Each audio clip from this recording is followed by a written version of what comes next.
The Singularity is Here, by Stephen Shaviro. The destiny of intelligent tool-using life is to be a stepping stone in the evolution of corporate instruments. Charles Stross. Charles Stross's Accelerando, 2005, is a post-singularity novel, the best-known example of a small but growing science fiction subgenre. Post-singularity SF endeavors to imagine and work through the consequences of what techno-futurists have called the singularity. This is the supposed, and strictly speaking, unimaginable moment when the human race crosses a technological threshold and definitively becomes posthuman. According to this scenario, the exponential growth in sheer computing power, together with advances in the technologies of artificial intelligence, nanomanufacture, and genetic manipulation, will utterly change the nature of who and what we are. Human beings will either be replaced by sentient machines, or more likely merge their brains and bodies with such machines. In addition to Accelerando, post-singularity novels include Vernor Vinge's Marooned in Realtime, 2004. Vinge is in fact the inventor of the term and concept of the technological singularity, 1993, and Cory Doctorow's Down and Out in the Magic Kingdom, 2003. Of course, science fiction narratives have played with ideas of supercomputers and superhuman intelligences for quite some time. But post-singularity fiction, in the strict sense, takes off from the computing technologies of the 1990s, and from the speculations of Vinge, Hans Moravec, and especially Ray Kurzweil. Self-described on the jacket of his recent book, The Singularity is Near, 2005, as one of the world's leading inventors, thinkers, and futurists, with a 20-year track record of accurate predictions. Kurzweil explains the singularity as follows. It's a future period during which the pace of technological change will be so rapid, its impact so deep, that human life will be irreversibly transformed. This epoch will transform the concepts that we rely on to give meaning to our lives, from our business models to the cycle of human life, including death itself. Within several decades, information-based technologies will encompass all human knowledge and proficiency, ultimately including the pattern recognition powers, problem-solving skills, and emotional and moral intelligence of the human brain itself.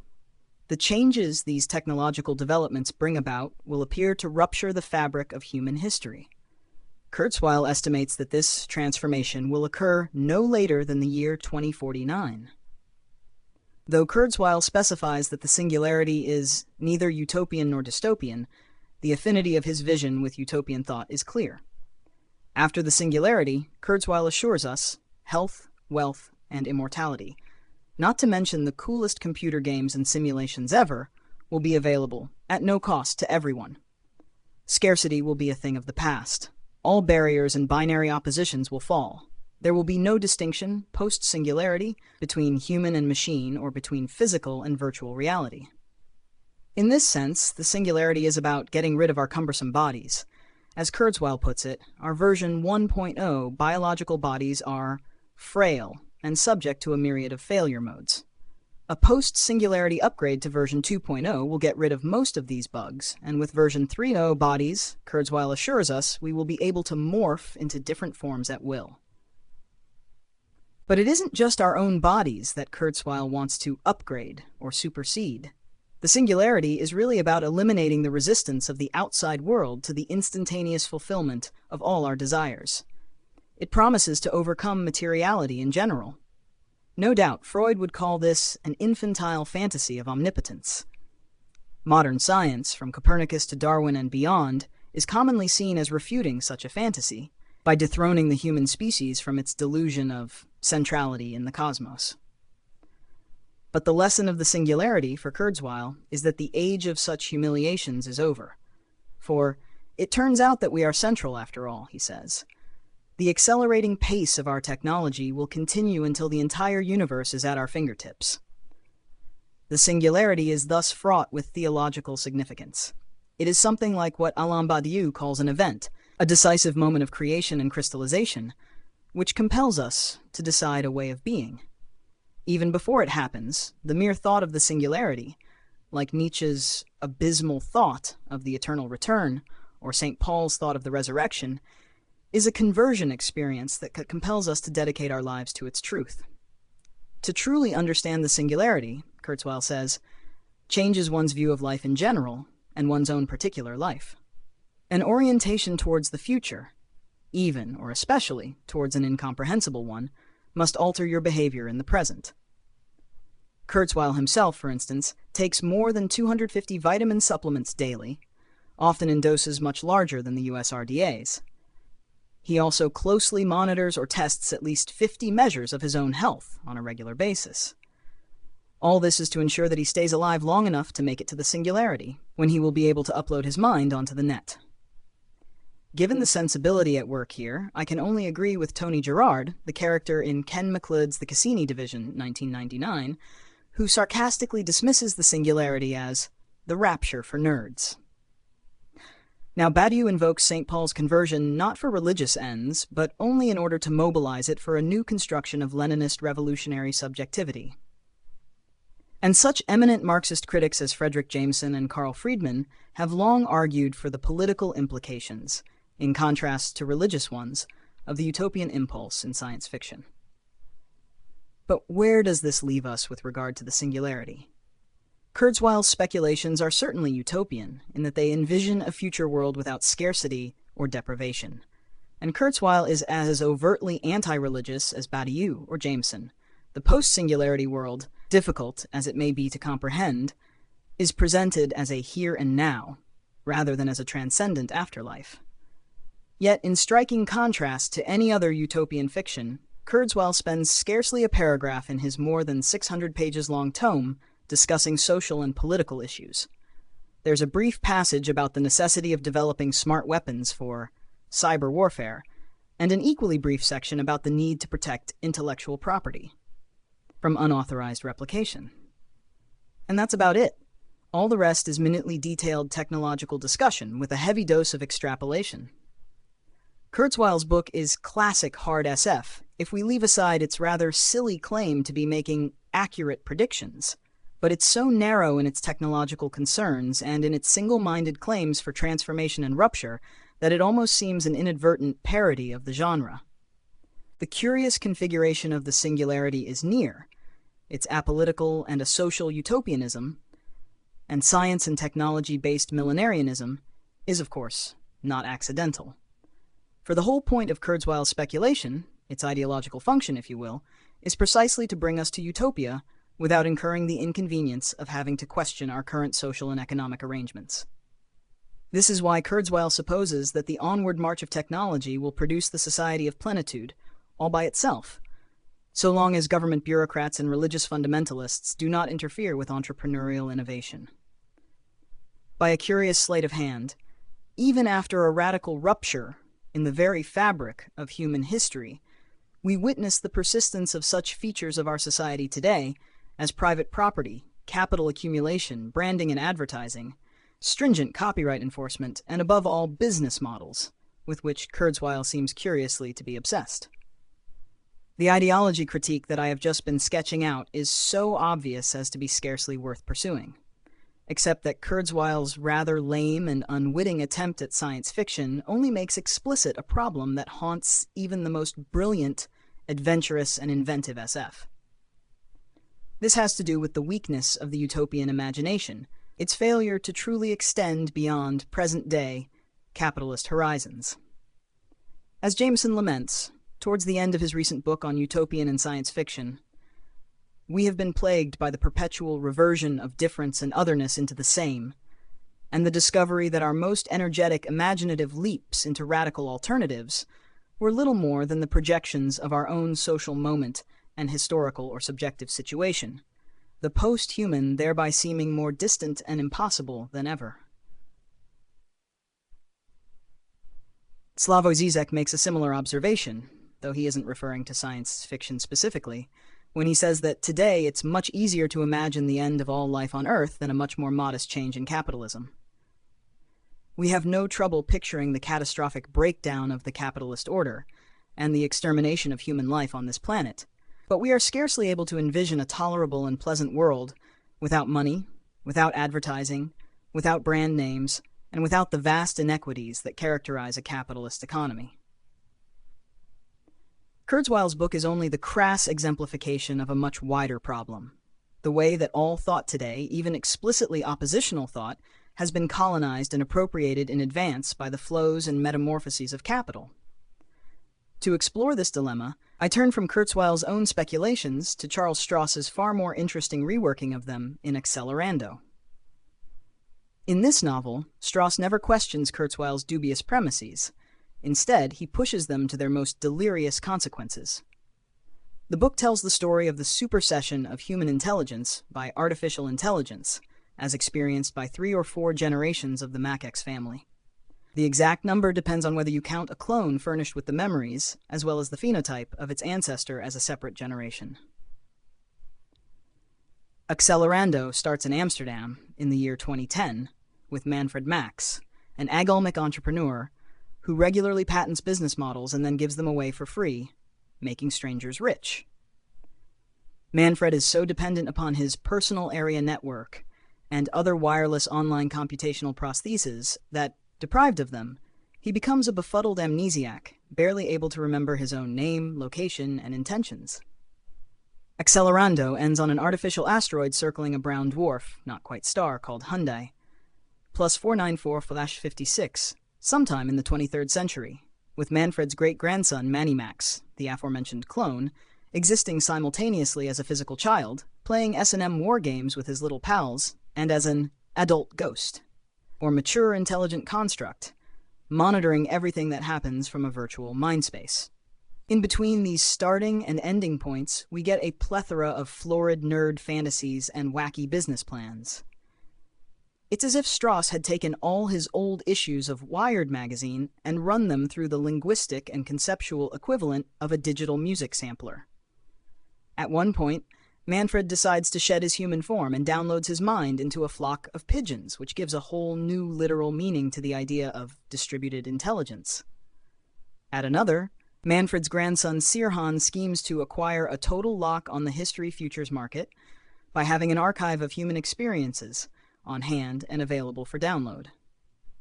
In the post-singularity age, sex with strangers is less of a gamble than it used to be, because you can run a simulation and see what it will be like ahead of time. There are also sentient simulated lobster mines running spaceships in the Oort belt, group minds, or Borganisms, who run other consciousnesses as software within their own, and characters who, thanks to cloning, memory downloading, and faster-than real-time life simulations, end up being older than their own mothers. In a certain way, Accelerando is closer to the space operas of Golden Age SF than it is to the cyberpunk fiction of the 1980s. Of course, Stross' exacerbated self-consciousness and tongue-in-cheek hip attitude are not very Golden Age. And the novel's characters maintain a remarkable range of manias, tics, and obsessions, from masochistic abasement to puritanical fear of sexuality, to an almost hysterical lust for novelty that would never have been dramatized in pre-1960 SF. But at the same time, Stross's reveling in cheesy genre formulas, his love of wacky gadgets and surprising yet ultimately logical plot twists, and his book's utter lack of existential anguish or nihilistic posturing all suggest a will to write as if cyberpunk had never happened. It may be that Stross's insouciance and comic detachment, and his rejection of an all-too-human angst and negativity, are necessary strategies in order to come to terms with his subject. The rapture of the nerds. And Stross uses the phrase, borrowed from MacLeod, several times in the course of the novel, does not lend itself to the sort of terminal wasteland introspection and film noir recyclings that were the stock in trade of the cyberpunk writers. The post-singularity world of Accelerando is therefore not dystopian in the cyberpunk manner. Rather, it's a straightforward techno-utopia. The necessary comforts of civilization, which include neural implants and information access, as well as food, clothing, and shelter, are available to everyone. The information network is wired directly into your brain. Thanks to programmable matter and nanomachines, any object you want can be instantaneously constructed with just a snap of your fingers. Poverty and war are eliminated. There are still class differences, as well as religious, ideological, and political disagreements. But these never reach the point of actual conflict, since the contending parties find it far easier to ignore one another than to actually fight. A kill file function works in meat space as well as VR, so that you can simply render irritating people invisible to you. It's great for cocktail parties. The plot of Accelerando is nonetheless thick with political infighting, legal disputes, and underhanded market manipulations. Even after the singularity, some things apparently never change. State and market are never explicitly contested. In the course of the novel, they just gradually wither away. By the last chapter, set in the 23rd century, all human beings live in a world without scarcity. Life is rich, endlessly varied, and sometimes confusing, and grounded, much as it was before the pressures of scarcity led to states and to systematic processes of capital accumulation, in communities of human beings living in small family groups within larger tribal networks. However, Accelerando also contains a counter-narrative, running alongside the melioristic and vaguely Rousseauian one that I have just described. The society of abundance envisioned in the novel is nonetheless a poverty-stricken backwater compared to its neighbors. These neighbors are societies composed not of human beings, but of our mind children, sentient, autonomous artificial intelligences, AIs, unencumbered by the limits of carbon-based biology. Stross, unlike Kurzweil, but following the deeper implications of his logic, posits two distinct lines of technological evolution. On the one hand, there are the computationally enhanced human beings who are the main subjects of Stross's narrative. On the other hand, there are the pure AIs, not cyborgs or hybrids, but an entirely new sort of entity. The human quest for technological enhancement, or more accurately, for increased profits, since this is what really drives the process, leads to the event that we call the singularity. But once this event has taken place, human beings are no longer at its center. The singularity gives birth to inhuman or posthuman AIs, and they are its true historical subject. The enhancements of human life recounted in the novel are only byproducts of the machinic evolution of artificial intelligence itself.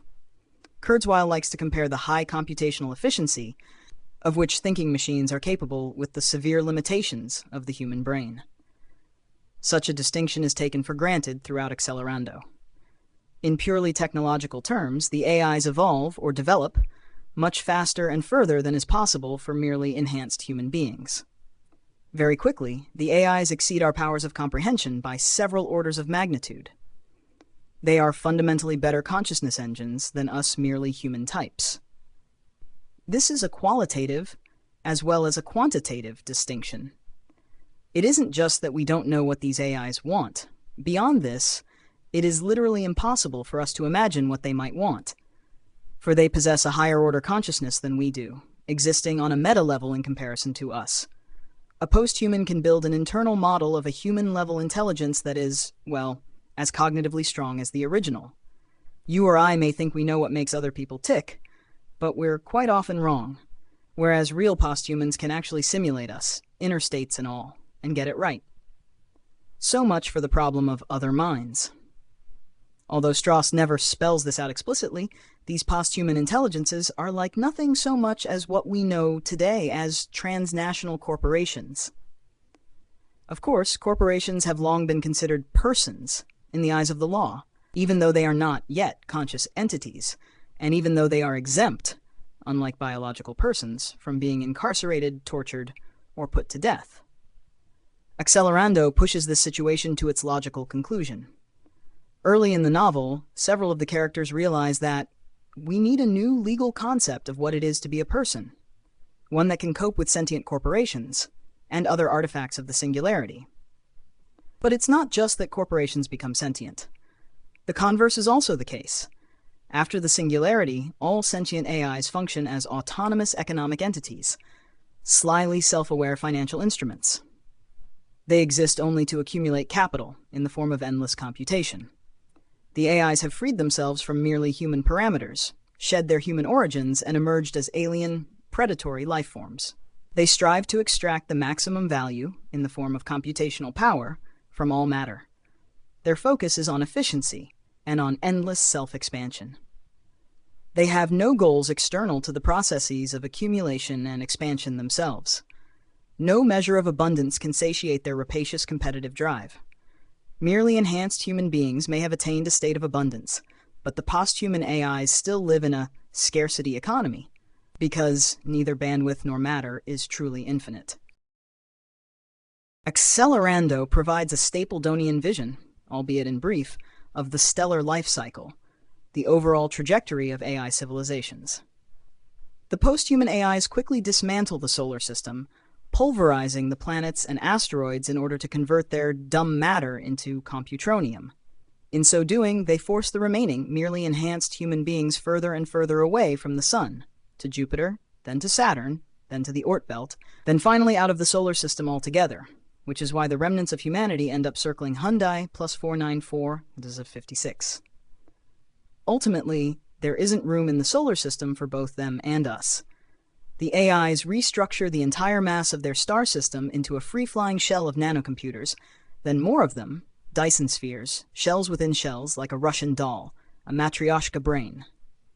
But sooner or later, they push their mania for accumulation to the point of implosion and extinction. The entire galaxy turns out to be littered with the ruins of dead or dying superintelligent civilizations. It's a howling wilderness of degenerate data, fractally compressed, post-conscious processes running slower and slower as they trade storage space for processing power. What is the role of enhanced human beings, or of any other sentient biological species that produces a technological singularity, in all this? We are initially important to the AIs as sources of raw material, informational patterns to be simulated and assimilated. The precise way they use the information they extract from us is not known. Possibilities include the study of history through horticulture, entertainment through live-action role-playing, revenge, and economic forgery. But whatever may be the case, once our computational surplus value has been fully extracted, we are simply shunted aside by the AIs. In some instances, they still value us as sapient currency units, stockpiling us for future options trades in human species futures.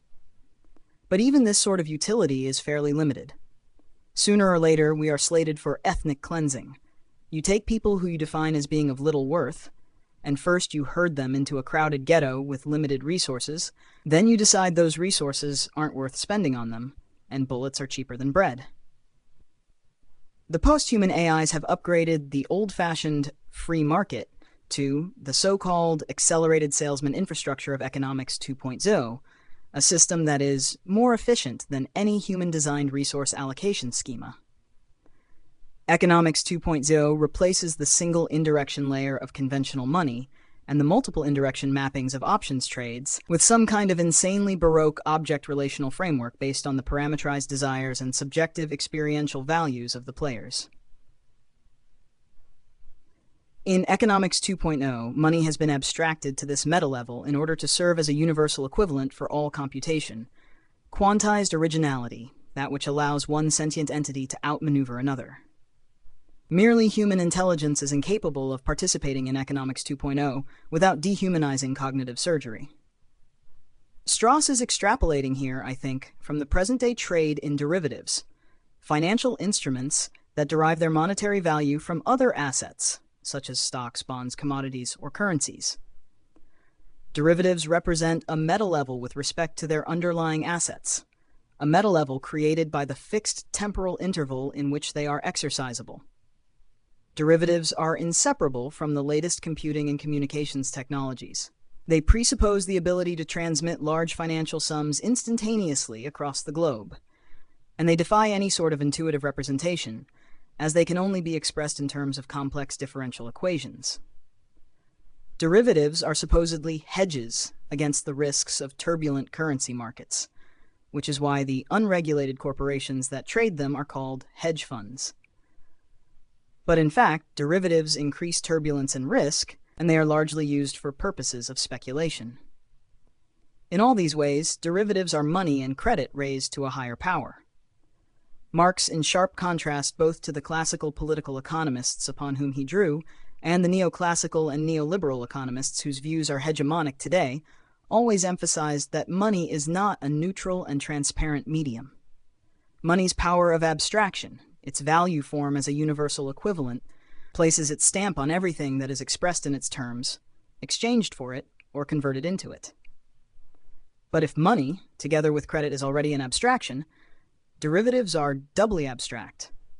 Abstract not only in the conventional sense of being removed from immediate ordinary reality, but in the historically specific sense of objectifying different, globally distant, and incommensurable social relations as a single priced thing. Derivatives represent a higher level of what Marx called the fetishism of commodities, as they reify and commodify not only the social relations of production as manifested in manufactured objects, but a far wider and more diffuse set of social relations, which are all quantified under the rubric of risk. As a result of this double abstraction, derivatives seem to flow freely in a space of their own, a virtual world of purely quantitative calculations. They seem to exemplify financial circulation as a play of decontextualized and naturally occurring market surface forms.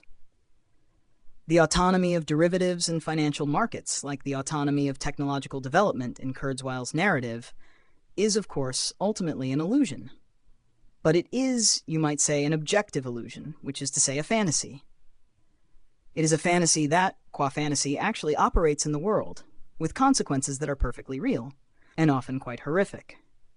Indeed, the social and political power of financial derivatives are grounded in great measure on their appearing not to be social or political at all, but to simply express the mechanisms and profit goals of the market.